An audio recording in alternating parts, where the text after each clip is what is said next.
Salam everyone, here I am your science teacher Asma and I will give you the lecture 3 of week 3.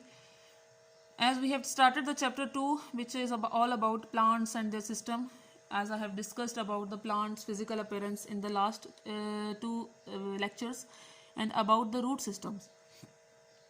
Today I am going to discuss about a shoot system.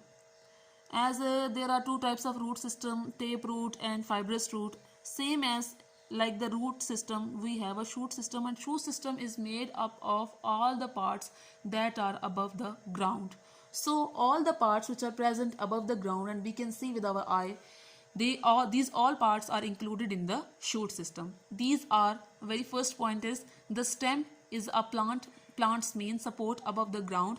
It holds the leaves so they can get light from for the photosynthesis, and the flowers to attract the insects. So the basic purpose of stem is to give structure and support to the plant.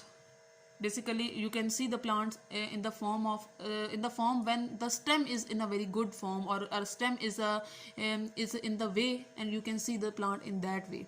It holds the leaves so they can get light for the photosynthesis. Obviously, stem have different branches ahead, and there are leaves on the stems which are responsible for the process of photosynthesis, for making food for themselves and for the other living things, and the flowers to attract the insects. And on the stems there are also flowers which attracts the insects for the sake of pollination, and that pollination might be in a self-pollination or a cross-pollination that we have already studied in class 4 and 5 about the pollination.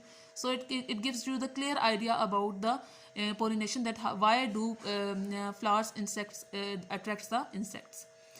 Second point is, leaves are where a plant makes its food during photosynthesis. So you can say the major and the most important part of the plants are leaves, which are responsible for making the food.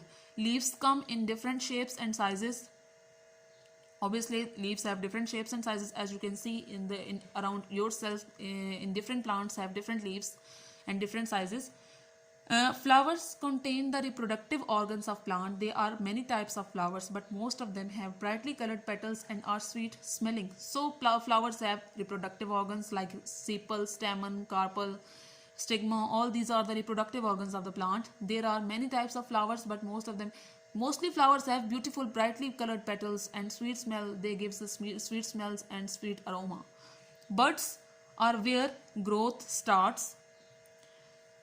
Buds, you can say, when there is a growth take place in the plant after the complete vanishing of leaves, then that growth is take place in the form of buds. Buds are the very small opening of the leaves, and then they grow into the large leaves.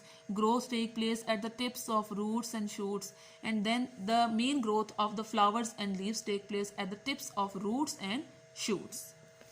Now here I am going to discuss with you these questions. You have to solve these questions. Name two types of root system, as I have discussed in the previous lecture. List two jobs carried out by the roots of the plants.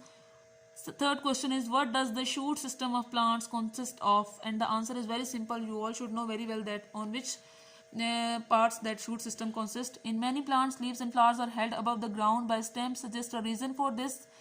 And what are the buds? And all these questions are very easy. When you are going to listen this lecture very carefully, then you can solve them. And there is a, did you know, trees are the longest living organism on earth. So you can say that trees have a longer age than any living organism on this earth. That's all about today's lecture. I hope you all understand it. Thank you so very much.